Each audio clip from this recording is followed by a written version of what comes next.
بسم الله الرحمن الرحيم الحمد لله رب العالمين والصلاة والسلام على أشرف المرسلين وعلى آله وصحبه أجمعين وعلى من تبع هداهم إلى يوم الدين. Indeed, all praise is due to Allah. We praise Him, seek His aid and ask His forgiveness. We seek refuge in Allah from the evils of ourselves and from the evils of our actions. Whomsoever Allah guides, none can lead astray. Whomsoever Allah leads astray, none can guide. I bear witness that there is none worthy of worship except for Allah alone, and no partner, and I bear witness that Muhammad is a slave and his messenger. Amma ba'd, the best of talks is the book of Allah, and the best of guidance is the guidance of his messenger Muhammad, may peace and blessings be upon him. And very the most evil of all matters are the ones innovated, for every newly innovated matter is a bid'ah, an innovation, and every innovation in Islam is a misguidance, and every misguidance will lead to the hellfire.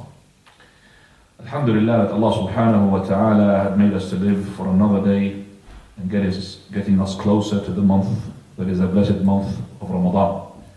So before we start the month of Ramadan, the person needs to prepare two things.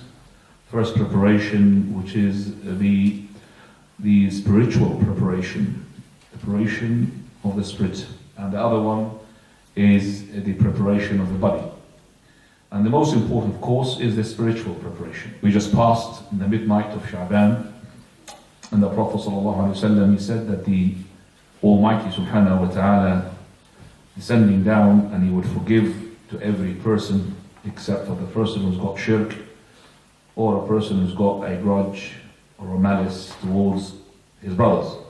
So this is the spiritual preparation. Basically, you clean yourself from all of that shirk, and you clean yourself of all of that grudge. So if you have any issue of dunya, you should have settled it before that night in order to prepare yourself for this month of Ramadan. So this preparation, you call it the spiritual preparation. A person making sure that he has settled a dispute which is to do with the dunya. But if it is a dispute regarding aqidah or regarding the deen, we said the boycotting is a medicine and you use it in the right way. And the second thing that the preparation of the person before the month of Ramadan is, we said, the body one, which is that after the midday of Sha'ban, the person is not supposed to be fasting, because you need to make Ramadan singled out in its fast, unless he's got a person who's got a habitual fast, or a person who's got missed days from the previous Ramadan. But if you haven't got any missed days from the previous Ramadan, and you haven't got a habitual fast like fasting Ithnain al-Khamis or fasting a day breaking the following day, then we will tell you it is not allowed, it is almost prohibited. I would say very disliked, and not to say prohibited, for the person to start now fasting after the 15th of Sha'ban. As I said, we need to make sure that we are distinguishing between the days of Sha'ban and the days of Ramadan. But for those who have a habitual fast, the distinguishing is there within it. So this is the two things that we have taken on board to emphasize them. The other issue now, coming to the month of Ramadan, we have the verses in Surah Al-Baqarah which are talking from the beginning to the end, أُحِلَّ لَكُمْ لَيْلَةَ الصِّيَامِ الرَّفَثُ إِلَى نِسَائِكُمْ, until the last verses, which are يُرِيدُ اللَّهُ بِكُمُ الْيُسْرَ وَلَا يُرِيدُ بِكُمُ الْعُسْرَ. Those are the verses of the fast. In those verses, we find a particular verse which talks about something which is a rule of ibadah, and at the same time talks about why we're doing that ibadah. And this is very rare, not to say in the Quran, also very rare in the whole of the deen, to find a verse and talking about the rule of ibadah, and at the same time why we're doing this ibadah. يا أيها الذين آمنوا كتب عليكم الصيام كما كتب على الذين من قبلكم لعلكم تتقون. So, O you who believe, fasting was ordained upon you, just like it was ordained upon those who were before you, so that you may attain taqwa. As I said, not a lot of ibadat, we have the text like this clear. We say that why is a fast is obligatory? Because of that taqwa. لعلكم تتقون. And it's not right for the person to ask why we're doing this, why we're praying this, why we're making this, why we are doing this particular ibadah. this is not really right, because you have to say سَمِعْنَا وَأَطَعْنَا, hear and obey, because you know for a fact that Allah is your Lord and the Prophet ﷺ is your Prophet. So whatever commands come from Allah or the Prophet ﷺ, it has to be something for your benefit. So you don't ask why. What is the reason we're doing this? This is not right. And it's not a correct approach for Sharia to ask the why. So we surrender, because we already believe in Allah Azza wa Jalla is to be the Almighty. The religion is Islam, the Quran. So you don't ask why is it for men, for women, for one man to marry, and the woman is not allowed to marry more than one man at the same time. Don't ask that. So these are things not supposed to be asked. You should be submitting. So لَعَلَّكُمْ تَتَّقُونَ. So the purpose of the fast is the taqwa. So if any person before Ramadan, he was in a such situation of his terms of taqwa, in terms of closeness to Allah, and he comes into Ramadan and he doesn't get extra taqwa, extra closeness to Allah, then his fast hasn't been accepted. He doesn't really compensate for those days by making another Ramadan. No, it's nothing to do with it. No matter how many days you're going to fast after that, you're not going to compensate for the month of Ramadan. What you're talking about here, that you lost the fruit of that month, which is لَعَلَّكُمْ تَتَّقُونَ. This is the main fruit of the whole month of Ramadan. So if you don't get closer to Allah, if you don't increase taqwa of Allah, the fear of Allah, then the month of Ramadan hasn't actually fulfilled its purpose. And it's very dangerous. And this is the ayah. We link it to a hadith, and this hadith will explain what is the ayah. Prophet ﷺ in Sahih al-Bukhari, the authority of Abu Hurairah radiallahu anhu, that the Prophet ﷺ, he said, مَنْ لَمْ يَدَعْ قَوْلَ الزُّورِ وَالْعَمَلَ بِهِ فَلَيْسَ لِلَّهِ حَاجَةٌ فِي أَنْ يَدَعَ طَعَامَهُ وَشَرَابَهُ.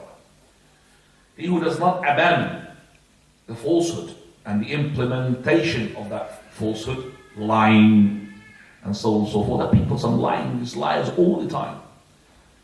Okay? So this person, if he does not abandon the lying, if he does not fast from lying, then Allah has no need for him to go and abstain and fast from the food and the drink. Do you understand that? And that is explanation of the taqwa. This would focus onto that verse, the link between why we make fast. Allah made fast obligatory upon us. He made it obligatory upon us in order to get closer to Him. So if this person does not take the fruit of the fast, and yet he is doing the opposite, and he is doing more sins, more haram, and his taqwa is getting less and less, and he is still lying, then Allah does not need for you to go and what? For you to abstain from food and drink. What does that mean? We tell him, brother, because you're lying, it's better for you to break your fast. We don't say that. We don't say that at all. But we say it's important for the person, that is, to make sure that his fast is in two parts. The spiritual and the materialistic.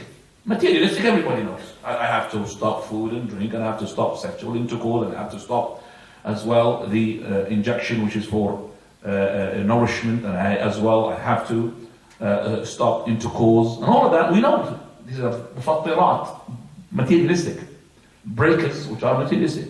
But we're talking about something which is important, that is the spiritual breakers. And just like we said, that we cannot say to a person who is not lying, who is lying and he's fasting, don't stop fasting.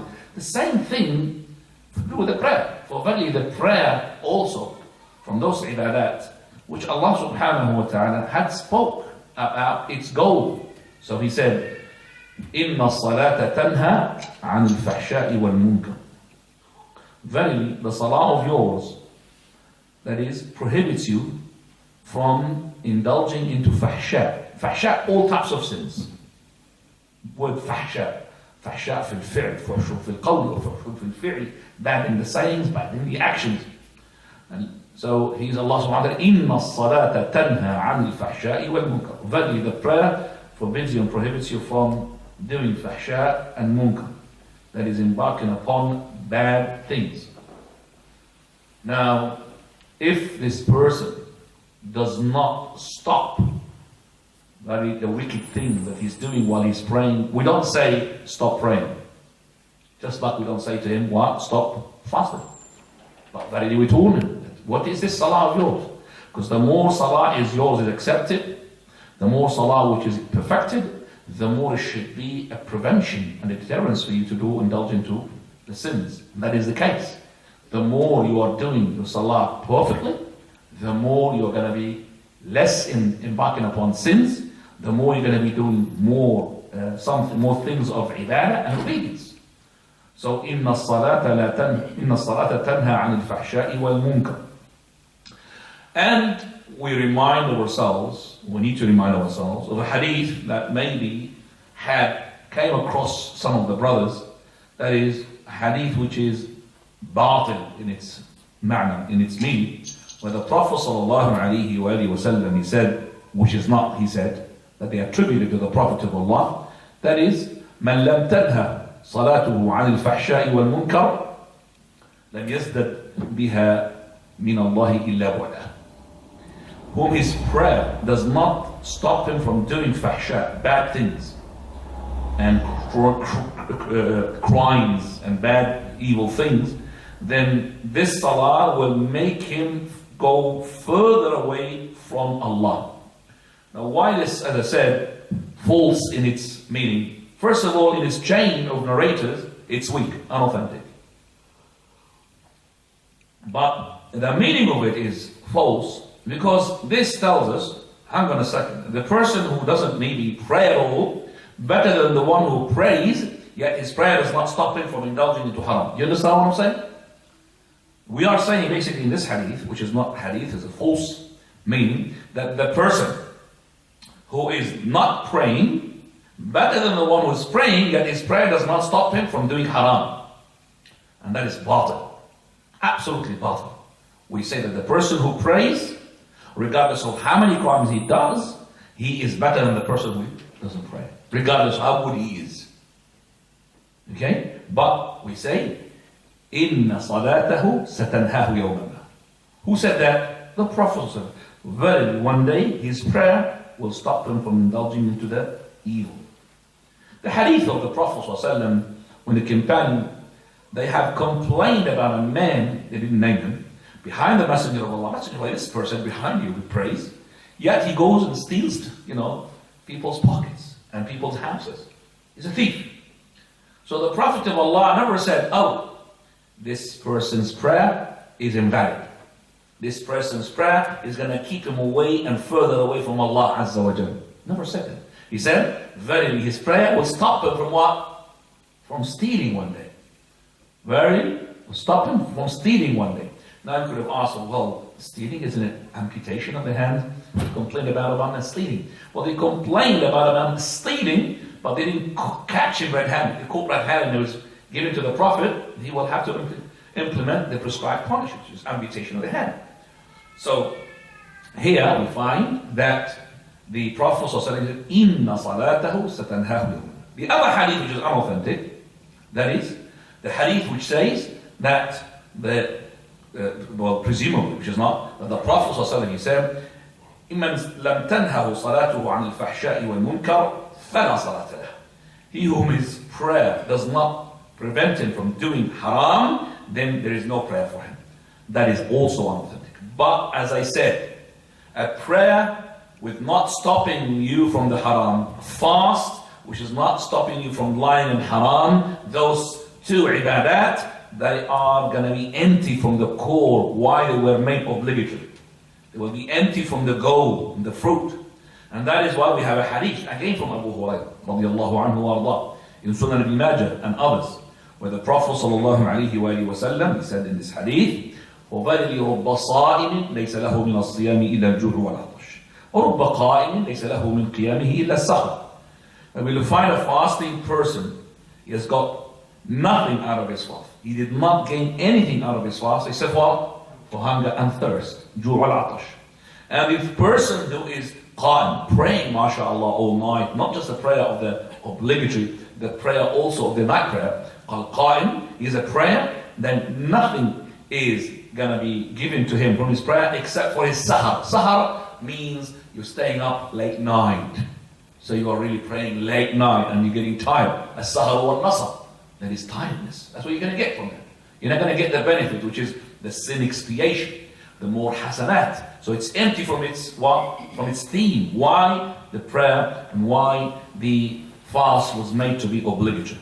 If you want any further description for the ahadith to do with the targheeb in the salah and the tarheeb from the people who abandon the salah, targheeb, encouraging the people to do the salah and encouraging the people to do the siyam and warning them against the abandoning of the spiritual facts into the salah and into the prayer, into the fast, then I would go and look, I will tell you, don't look further than Sahih al-Targheeb wa al-Tarheeb, the Sheikh al-Albani, which is for the Imam al-Mundhiri, the Sahih al-Targheeb Sheikh al-Albani, which he had checked that book, which is the book of Imam al-Mundhiri, in which he had put all of those all these hadith, that is to warn these people regarding their fast and their prayer, to do them with in mind the spiritual fact. Listen to the Prophet ﷺ say, "Inna al-abd la yusalli as-salah." Very, the slave of Allah, he prays the prayer. لا يكتب له من صلاته إلا عشر. Nothing will be recorded from his prayer as a reward except for a tenth of it. Then he said, تسعها, ninth, ثمنها, eighth, سبعها, seventh, سدسها, sixth, خمسها, fifth, ربعها, quarter. Then قال نصفها, and that is half of it. So the best of those people, of those ones who pray, then half of their prayer is mashallah being accepted. This is the best. He did not say anything extra on top of that. So if you got your half, mashallah, you're doing very well. But the Prophet of Allah, he started with what? The tenth. That is the most of the people, what they get. Tenth. Tenth of the prayer. The prayer, if you did not get the tenth, then you get zero. So your prayer, just like basically on the day of resurrection, you will be hit with it. You'll be smacked with it. That's your prayer was. Because it's not really a prayer, it's been a prayer, just as I said, rituals. You don't know what you're doing, you don't know what you're saying. You're going to be smacked with it. تضرب بها. That's the prayer of the people these days. Most of the people, they do the prayer, they don't know what the Imam had recited. They don't know how many rak'ah they've done. And it's not just once in a while. No, every time. That's a waking up call for you. From now, when you are in your prayer, stop thinking about the dunya. Switch off dunya for moments. Stop thinking about how much money you're going to make, how much money you have lost, what you're going to be doing the next day. Some people, they make up, all their market, calculation. And some of them, I would say, not smart, naughty. I'll tell them, what are you doing, brother? He says, well, Umar al-Khattab used to prepare the army while he was in the prayer. MashaAllah. Well, if that is authentic, we would say, MashaAllah, good. If it's authentic. Well, Umar al-Khattab was preparing an army. That is, army to fight in the jihad. Well, this is something he's overcome with it, overwhelmed with it. But what type of army are you thinking of when you are in your prayer, MashaAllah? The army of flus, army of how many pounds? This is the army, this is the soldiers of yours. Soldiers of what? How many pounds? So you are in munajat, you are with communication, a call with Allah Azza wa Jal. Shame on you that you make somebody or something, whatever it is, to interrupt your munajat, your talk to Allah subhanahu wa ta'ala. Shame. And every time you find that this is distraction, sometimes not distraction just from khinzah. No. It's distraction from your own self. Because khinzah becomes to you, and if he finds you, mashallah, la hawla wa la quwwata illa billah in the dunya, he's got nothing to do with you. You're going to go to another customer. So some of the people, they don't need khinzah. No, themselves are khinzah.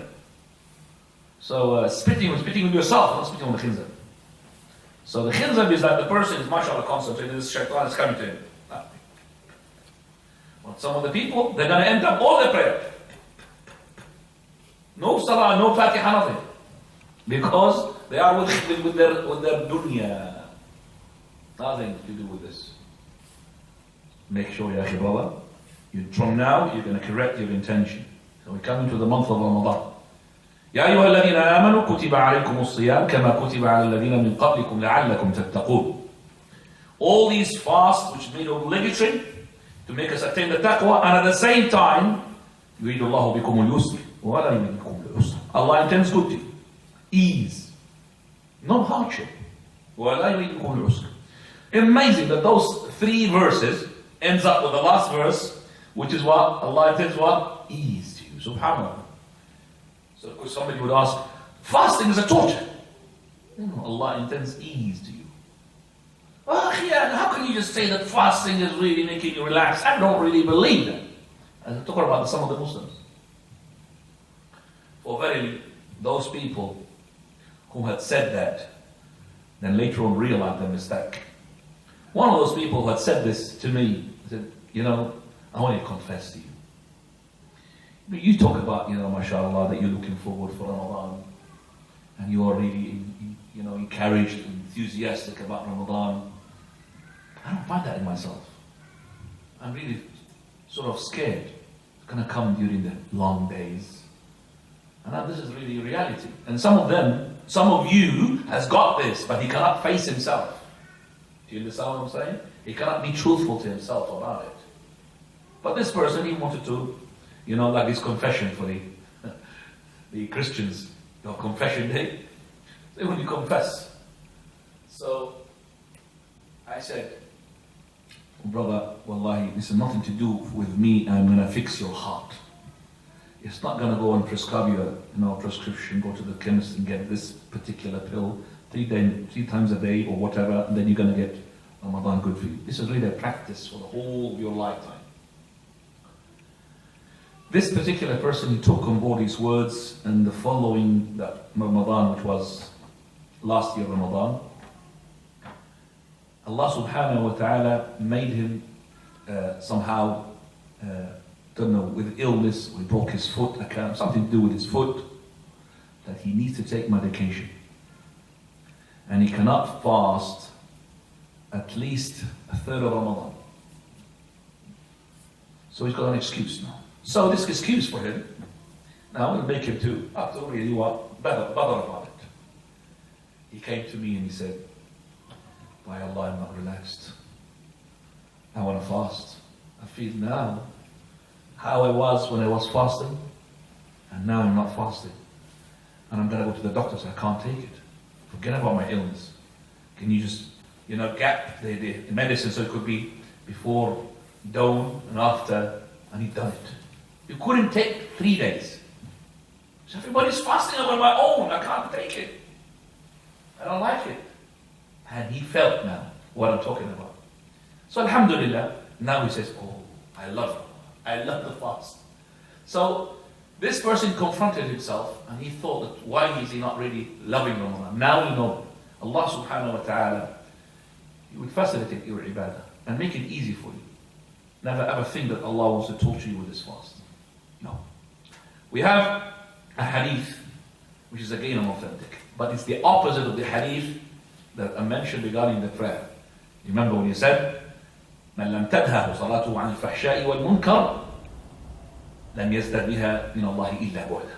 That whom his prayer does not get him close, doesn't try to prohibit him from doing haram, then he will not gain anything with it except that he will go further away from Allah. And the other hadith, فَلَا صَلَاةَ لَهُ. There will no prayer will be accepted from him. This hadith we said, it is unauthentic in its chain and batil in its what? In its meaning. False. This hadith I'm going to say, it is unauthentic in its chain, but the meaning of it is authentic. The meaning of it is authentic. صُومُ تَصِحُ. That is fast and you get what? Health. تَصِحُ. صُومُ تَصِحُ. The meaning of it is sound. In general cases, not the ill people of course, but صُومُ تَصِحُ. But we don't say, for example, the person who's with diabetes, صُومُ تَصِحُ, kill himself.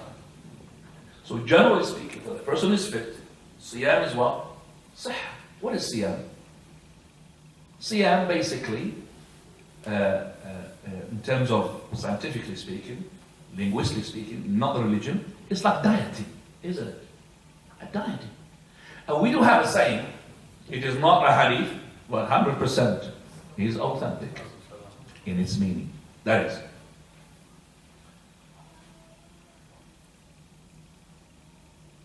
listen to this in Arabic. الحمية رأس الدواء والمعدة بيت الداء. And that is 100% correct. الحمية means dieting. رأس الدواء, the main thing for the cure. والمعدة, the stomach, is the house of disease. Now this is not a hadith. They attribute it to the Prophet of Allah. It is not a hadith. But the hadith that the Prophet ﷺ said, ما ملأ ابن آدم وعاء شر من بطنه. Prophet ﷺ also said, that is, the person who's a kafir, he eats in 7 stomachs. And the Muslim eats in what? In 1 stomach. Prophet ﷺ also said, حسب ابن آدم what? لقيمات يقيمن صلبه. It is enough, the son of Adam, for a few morsels that will make him what? Strong. And incalculable, but he is now cannot take himself away from the beautiful food he's got, kebab or whatever it is. فثلث لطعامه وثلث لشرابه وثلث لنفسه. Third for his food, third for his drink, and a third for his breath. So don't take that last third of the breath, so you'll be breathless. Can't breathe. Is it not allowed for me to get full? Yes, it's allowed, but it's not should be the norm. Well, the Prophet of Allah got full. Well, and also Abu Bakr got full, and Umar got full as well. But the full is not supposed to be, full in always full. Sometimes, yes. But the best is حسب ابن آدم يقيمه. As for the first one I mentioned, ما ملأ ابن آدم وعاء شر من بطنه, this is not a hadith, by the way, as well. So a saying, which is the son of Adam, he never filled up anything which is more evil than his stomach, which is true actually. Ask us the old people, getting older. Once we take late food, late meal night, late meal at night, heartburns, you can't even control it, you want to vomit. When you are young, mashallah, you can really agile, you can really digest that with mashallah, with whatever you're doing. When you're getting old and car, you use the cart, subhanallah, that's what happens to you. So, يريد الله بكم اليسر ولا يريد بكم العسر. Listen to this yusr and the usr. How Allah intends ease with this fasting to us. Allah says, O you who believe. When you hear Allah says in the ayah, O you who believe, listen. For verily, either it's good, He is enjoining, or evil is prohibiting. كُتِبَ عَلَيْكُمُ الصِّيَامُ. Fasting was made upon you to be obligatory. كَمَا كُتِبَ عَلَى الَّذِينَ مِنْ قَبْلِكُمْ. Just like it was made obligatory upon those who were before you. Now this is a sweet call from Allah Azza wa Jal to us. O you who believe, the one who believed in Allah and His Lord, believed in Prophet Muhammad, His Prophet, believed in the Quran is to be His book, believed in Islam to be His religion. O you who believe. And you know that Allah subhanahu wa ta'ala, whatever He ordains for you, it is for your benefit. عَجَبًا لِأَمْرِ الْمُؤْمِنِ إِنَّ أَمْرَهُ كُلَّهُ خَيْرٌ. Remarkable, amazing is the case of the believer. All his cases to be good. إِنْ أَصَابَتْهُ سَرَّاء شَكَرَ فَكَانَ خَيْرًا لَهُ. If he's in, mashallah, prosperity, then he would express his gratitude to Allah, and it will be good for him. وَإِنْ أَصَابَتْهُ ضَرَّاء صَبَرَ فَكَانَ خَيْرًا لَهُ. And he was having adversity befalling him, then he will endure it patiently, and that is good for him. So that is good for him in every case. And this is exclusively for the believer, nobody else. As for this believer, he is like the camel. When he's tied up and he's being loosened, he doesn't know why he's being tied up. Why is he being loosened? You know that this way, he doesn't know. But the Muslim, when he gets ill and he gets cured, it's not like a camp. He knows. It's an expiation. The other person, he doesn't know why he was ill and why he was getting cured. But you do as a believer.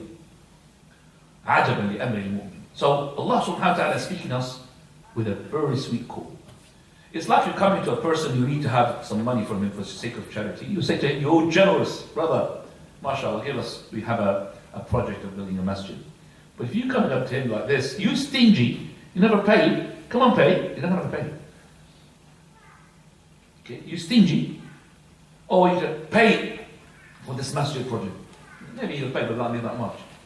But with nice words, you know, MashaAllah, you are a generous man, you are very, and Allah has got the right to say, oh, people fast. But He said, Ya ayyuhalladhina amanu. كتب عليكم الصيام كما كتب على الذين من قبلكم لعلكم تتقون. Fasting is not just obligatory upon you, it was made obligatory even upon the nations. The nations from before, whether it's the Ummah Ibrahim or the Ummah Musa and Isa alayhi salam, all these Ummah, they have fast. And I'll tell you what, the fast even was much harder than the fast of Islam. We have the fast before the ayah, أُحِلَّ لَكُمْ لَيْلَةَ الصِّيَامِ الرَّفَثُ إِلَى نِسَائِكُم. Before this ayah was revealed in Surah Al-Baqarah, Qais ibn Sirma, one of the companions, radiallahu anhu, he was working all day, so tired. He came to his wife at the time of the sunset to eat food. The fast was as follows. You have to be awake when the sunset takes place. If you sleep, if you don't eat at that time, then you have to continue fasting for the following day. That means you're not allowed to eat later on, like for example after Isha or before Fajr. No. You have to eat on the sunset. So he came to his wife and asked for food. She said, I'll go and ask the neighbors. She went to ask the neighbors, got back with some food. She saw him asleep. Now there's no use for her to go and wake him up, because he missed the what? Yes, he slept. So even if you wake him up, you can't give him the food. She said to him, what a loser you are. خَيْبَةً لَكَ. Disappointment. The following day, he kept fasting. But the following day, the month of Ramadan, it is now more than 30 hours. In the middle of the day, or the following day, he collapsed. When he collapsed, Allah sent down the verse as a mercy to this ummah. Just like He had sent us Muhammad, the mercy gift to mankind, sallallahu alayhi wa sallam. He sent us as well a number of instructions, which is a mercy and making it easy for us. And I will tell you how Allah has made it easy for us. يُرِيدُ اللَّهُ بِكُمُ الْيُسْرَ وَلَا. First one is that, no problem. أُحِلَّ لَكُمْ لَيْلَةَ الصِّيَامِ الرَّفَثُ إِلَى نِسَائِكُمْ هُنَّ لِبَاسٌ لَكُمْ وَأَنْتُمْ لِبَاسٌ لَهُنَّ عَلِمَ اللَّهُ أَنَّكُمْ كُنْتُمْ تَخْتَانُونَ أَنفُسَكُمْ فَتَابَ عَلَيْكُمْ وَعَفَى عَنكُمْ فالآن باشروهم وابتغوا ما كتب الله لكم. Then وكلوا واشربوا حتى يتبين لكم الخيط الأبيض من الخيط الأسود من الفجر. No problem. You keep making intercourse with your wife all night. You keep eating all food all night. No problem. Before no, it's only the sunset and that's it. And that's the first ease Allah had given us as Ummah Muhammad sallallahu alaihi wasallam. The second ease, يريد الله بكم اليسر. Remember the ayah. This is my title for this lecture. يريد الله بكم اليسر ولا يريد بكم العسر. Allah intends ease to you. He does not impose upon you hardship. Second one, sahur. This pre-dawn meal was not the case for the people of Ahl Kitab. Prophet of Allah, he said, فَصْلٌ مَا بَيْنَ صِيَامِنَا وَصِيَامِ أَهْلِ الْكِتَابِ أَكْلَةُ السَّحْرِ. The distinguishing mark between our fast and the fast of the people of the book is that we have this pre-dawn meal. They're not allowed for that. We will have a pre-dawn meal. So another ease for us, when we eat, mashallah, solid food, kebab and chicken, whatever, before Fajr, we have a very, mashallah, stomach, which is not really going to ask much food during the day, because you have, mashallah, strengthened yourself, and the food is strength. So, there is another ease. And from that ease as well, is to make that pre-dawn meal as close as possible to what? To the Fajr. And remember during the night, that you have to eat, and you can eat as much as you want until that you are 100% Fajr is on. Do you understand that? So, as long as you're in doubt that the Fajr is not on, you still can eat. I'm in doubt, I'll still eat. And even if you have been looking through the window to see for the Fajr, or your time was saying something else, and you've been eating, and suddenly, actually somebody had put a black cloth somewhere and covered for you the window, and you were not really looking at the dough, you were looking at the black cloth, and already dough had finished and started, and what you do, you just stop eating, and your day is accepted. But the prayer is the opposite. The prayer, you see, because we said the night is there until Fajr is what? On. So I have to make sure before I pray the Fajr is what? On. So the asl, the default, is the night is on. If I have prayed my Fajr prayer 1 minute, not just to say the takbirat al-ihram, Allahu Akbar, before dawn had started, your prayer is invalid, regardless of your excuse. So look at the fast and look at the prayer. Fast, when you are now eating during the night before the Fajr, eat until what? Fajr is 100% is on. So if you have made a mistake regarding the Fajr, no problem. Stop and what? Continue fasting the day is accepted.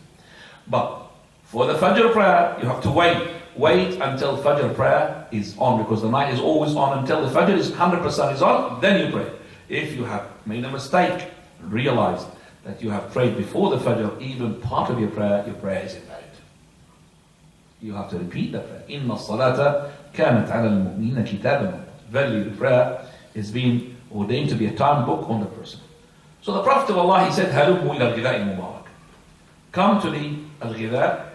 Al-ghidha' means the food. Mubarak means the blessed. Blessed in everything.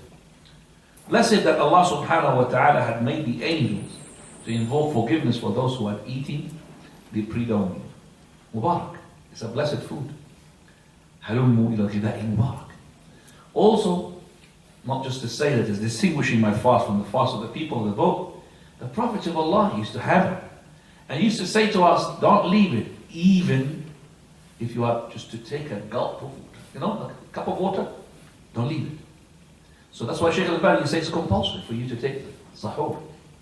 And in that sahur, not just lies for you your strength for the following day, but also lies for you your intention. That intention with the Prophet of Allah, he says, لا صيام لمن لم يجمع الصيام لمن لم يجمع النية بليل. There is no fast accepted for the person who does not make the intention for the fast during the night, that means before the Fajr and after sunset, within that time, then there will be no fast.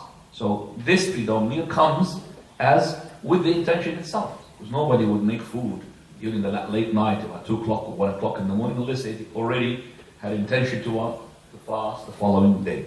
So that's another issue as well. Allah intends good to you.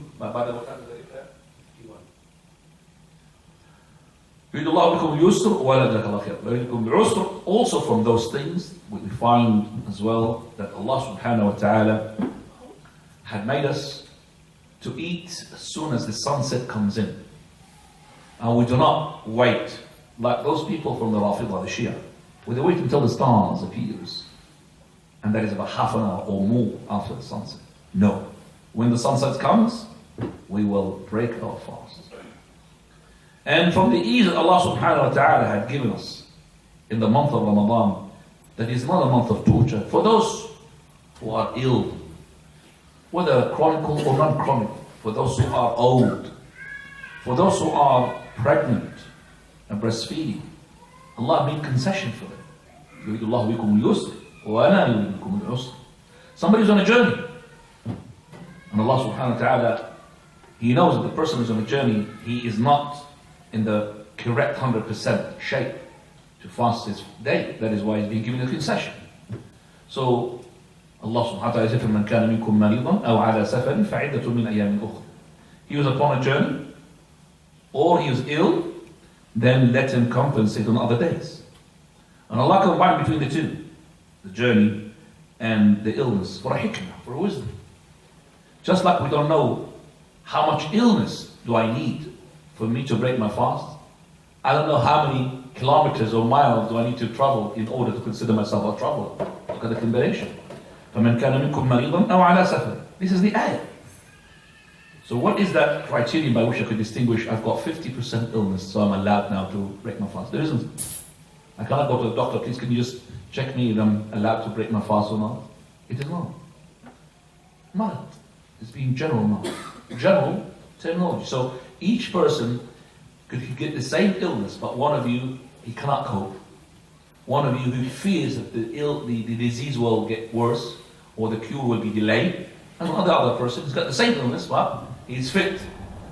Some people, when they get ill, they get really thin and lose a lot of weight. Some people, they get ill, you can tell if he's ill or not. So it's being left to the person to decide. فَمَنْ كَانَ مِنْكُمْ مَرِيضًا أَوْ عَلَى سَفَرٍ فَعِدَّةٌ مِنْ أَيَّامٍ أُخَرَ. Let you compensate on other days. So you're on a journey, whether this journey is on a bicycle, or on a camel or donkey, or in the first class on board of the plane. It's a journey. This person is allowed for him to break his fast. Of course, that is, if you want to fast, no problem. If you are ill, make sure it's not going to get too worse. And if it's a journey, you want to fast, don't make sure that you're going to be putting yourself into jeopardy of collapsing. But if you want to fast, it's a fast. It's up to you. Provided the companions, you should go with the Prophet of Allah and Abu Talha radiallahu anhu, and the Prophet sallallahu alaihi wasallam used to be fasting, where the others used to be what? Breaking their fast in the month of Ramadan. So the Prophet of Allah fast, and his companions fast, and the other one is what? Abdullah ibn Rawaha, sorry. And the other one is what?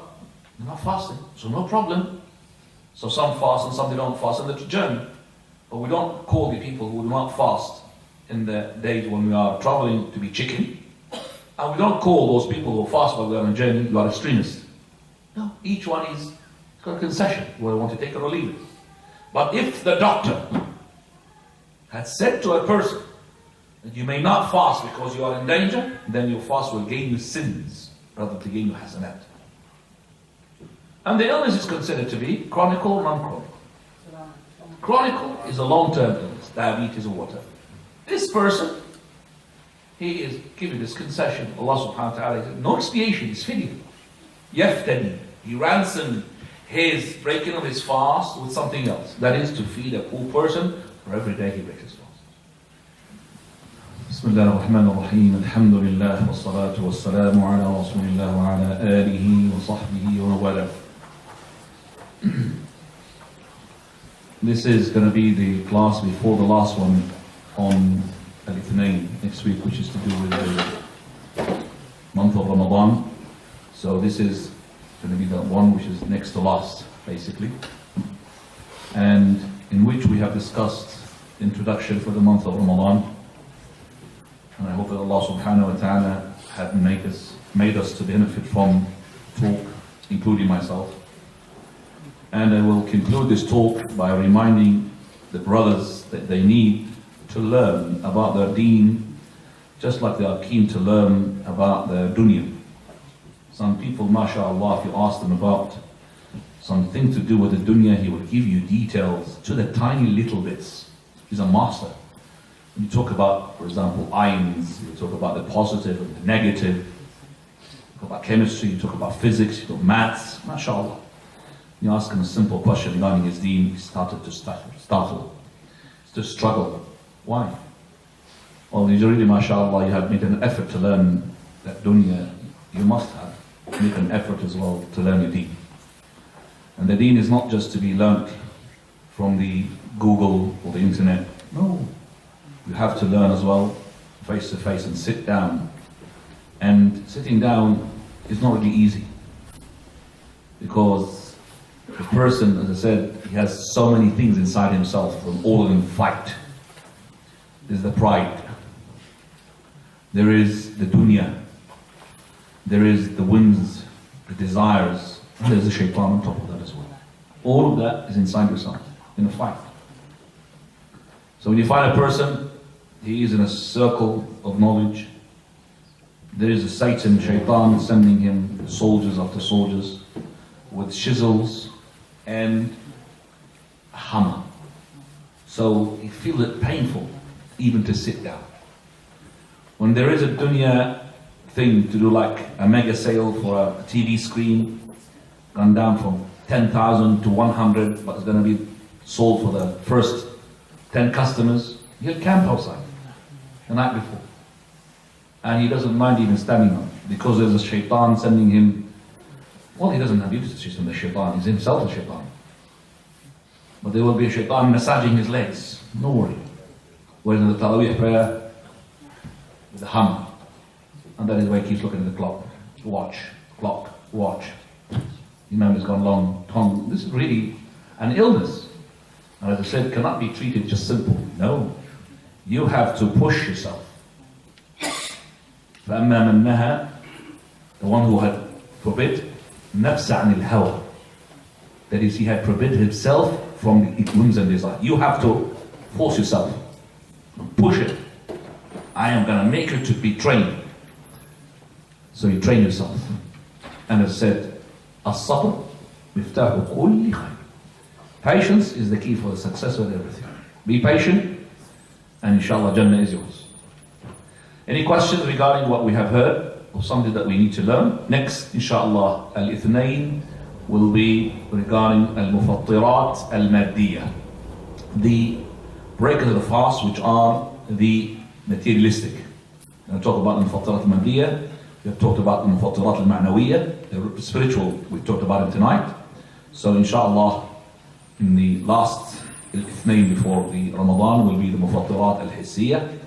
And I think we do have a talk on the Ramadan. Hang on a second, let me just make sure that I'm knowing what I'm saying. I think we do have, yes, on the 27th of May, which is a Sabt. The 27th of May, a Sabt. And that is Ramadan, the month of mercy. And that is going to be the first day of Ramadan, inshallah.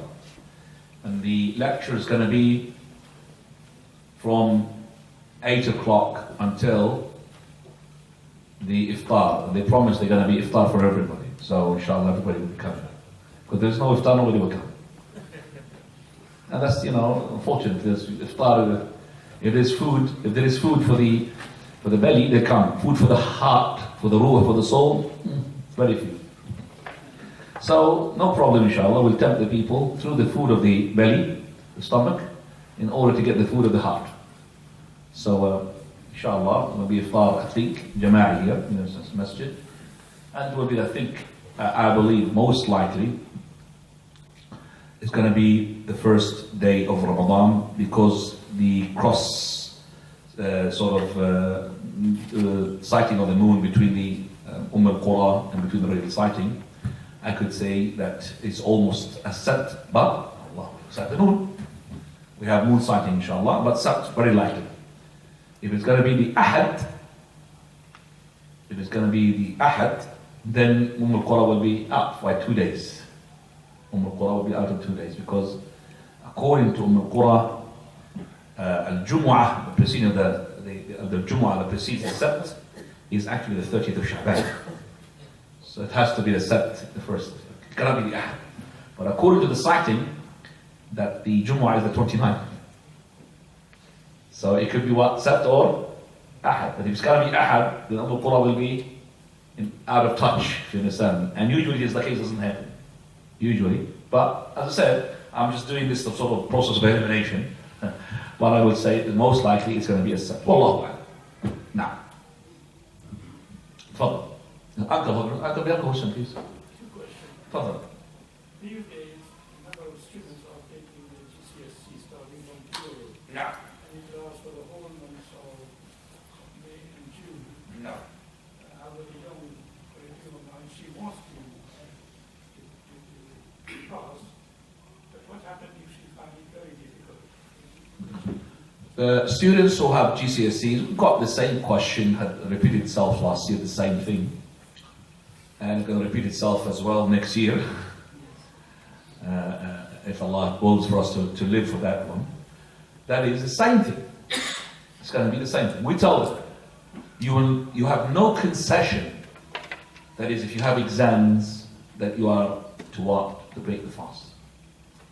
But if you have started your day, which is the day of the exam, and you're fasting, and somehow at the beginning of the day or the middle of the day, you're almost fainted, not because you felt hungry, because everyone's going to feel hungry. What's the fast is all about? You have to feel hungry.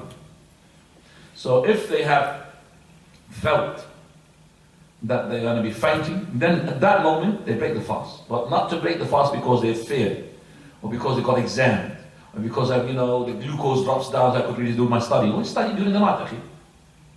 Study now, before Ramadan. Prepare for it. So don't leave it to the last moment. Study all night and keep eating kebab and dal and lentil and all of that you want. Once the fajr stops, you stop. So your exam, when it's going to be exam during the day, and you are already full, mashallah. So that is, I would say, that is the factor for that. You cannot just break the fast simply because you got exams. One of the air pilots, he was asking the Sheikh Al-Albani regarding questions. He says, in Saudi Arabia, we have munawarat. Munawarat means, that is, training sessions. To take the aeroplanes, and at that time it was the F-16 or 15, I can't remember. They have to have munawarat. So they are doing it in Ramadan. Asking the Sheikh, are we allowed to break the fast because we have munawarat? Sheikh is asking, munawarat is a journey? He says, no, we go into circles in the plane. We don't go for a journey. Basically, we're a circle. So it is not a journey. That means we don't have a concession. But Sheikh, the pilot has to be in full glucose, basically, in order to concentrate and not lose the concentration. He says that we cannot, because of that fear, to do such a thing. Sheikh, the boss or the people in charge, they will not allow us to board the plane until what? We break our fast. So we smuggle fasting sometimes. You understand smuggling fasting? Smuggle fast, I mean they fast secretly, hiddenly. But it's smuggling the fast. But those now, they ask them to break the fast in front of their eyes. They have to do it before they go on board the plane. So what is the rule regarding this issue? So the Sheikh right here details the issue that if that is the case, and your position as a pilot very important for the Islamic State, okay, maybe, but otherwise, better for you to find another job or to excuse yourself. But you cannot just simply because you're just driving the plane, you have to break your fast. As for traveling from one country to another, no problem. The pilot, he could just break the fast and he encouraged to break the fast. Because when you drive when you pilot the plane for a long time, you lose control, and in your hands a lot of people. So that is why in Saudi Arabian air pilots, I know them for a fact, that they will make them to break the fast before they go on board of the plane. They have to. And they got allowed because anyway they got on journey. فعدة من أيام الأخرى. Now, second question.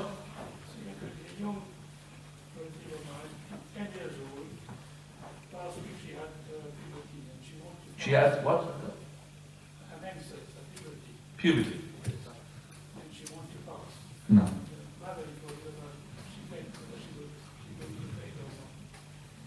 She gonna faint? So, well, we will tell her if she had reached her puberty to start fasting, uncle. But if in the middle of the fast happens something like that, again, we'll tell her to break the fast. But don't to break the fast because she is in fear to faint. Other question? Papa? How to give nasiha to people who they don't fast, they don't pray, but they do fast, and some people will tell them just you're wasting your time. What do I give nasiha to those people who are fasting but not praying? And this is one part. And the other part, for those people who tell them, why do you fast anyway? Because you don't pray. Well, I'll tell to both you're wrong anyway. First of all, the ones who fast, I mean, you don't want to waste your fast. You don't want to waste your reward. أول ما يحاسب عليه العبد يوم القيامة صلاته. First thing you're going to be accounted for on the day of resurrection is your prayer. فإن صلحت صلح سائر عمله. If your prayer is complete, mashallah, all your other deeds will be counted for you.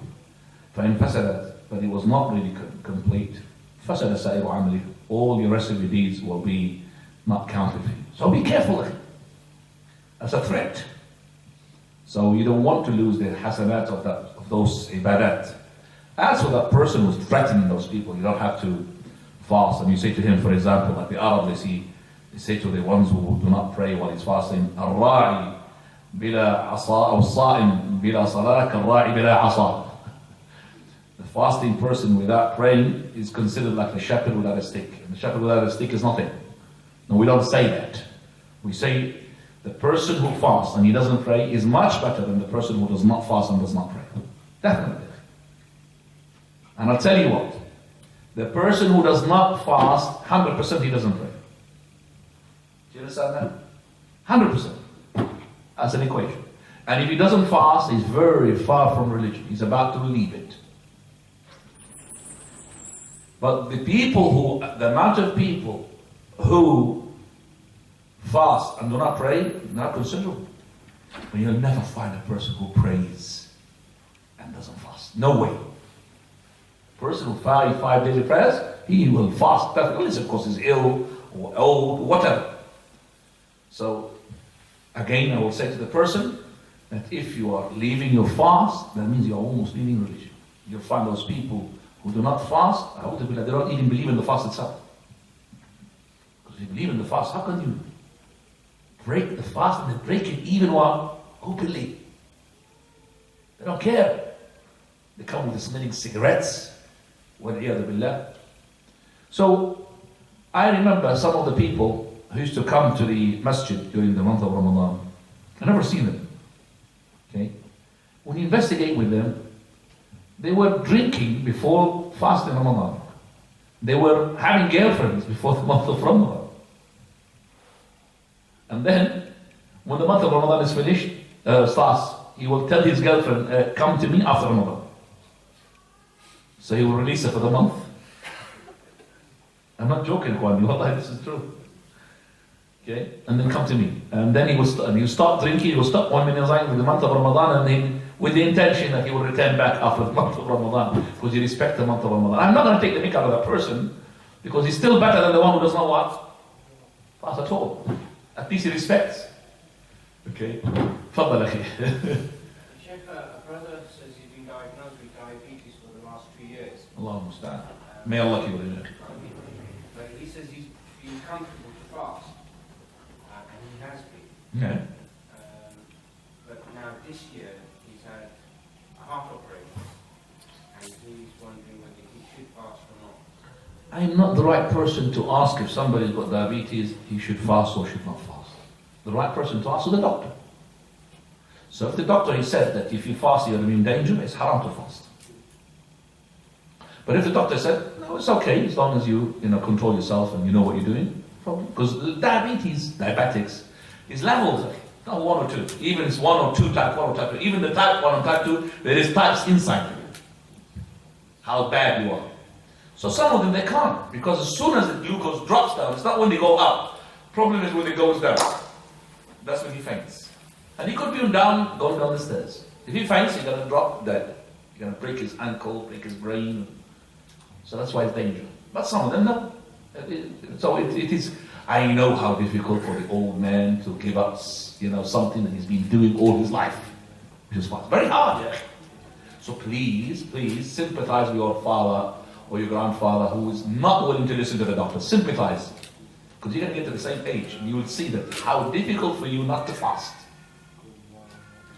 You will be doing all what you can do just to sneak and smuggle fasting, if you understand me. Wallah, you want to smuggle it without being knowing people. Because you can't tolerate it. I can't. He doesn't feel comfortable. So one person, he was sitting like the uncle here on a chair. While I was talking about Ramadan last year. And I was talking in the masjid, which has got more than 23 doctors. And some of them are not just doctors, they are consultants. This person, he says, I want to ask a question. Of course, a question, uncle. said, well, I'm diagnosed by diabetics, and I don't know, I could feel I could fast. So I don't know what to do. Should I fast or not? The same question. I said, what does your doctor say? He said, my doctor said you should not fast. Well, you should really ask your doctor if you're able to fast. Who's your doctor? He said, there he is. And he was in the mirror. Allah, I remember, everybody laughing. There he is, and he's a consultant in diabetics. It's called Dr. Jamal. He's an Indian doctor. Jamal, Dr. Jamal, please, a friend of ours. Oh, can he fast? I said, no, he can't fast. He's not allowed. It's danger. So, uncle, please accept this. You have to pay the ransom, and that's it. Feed a poor person. And I sympathize with you, uncle, that you cannot really leave that habit because you know how old is the uncle? He's about more than 75, more than 80 maybe. So all his life, now he's going to come back to fast. He can't take it. So I feel for him. But we have to tell him bit by bit. If he's going to start to do it inshallah, one day, he will be. But it will be difficult first day to break the fast. But everybody is fasting next to him and he's not fasting. He doesn't feel comfortable. So the doctor said to him, no, he's not allowed. And he's really not allowed because he's really very weak. نسأل الله سبحانه وتعالى أن ينفعنا بما قد سمعنا وآخر دعوانا الحمد لله رب العالمين.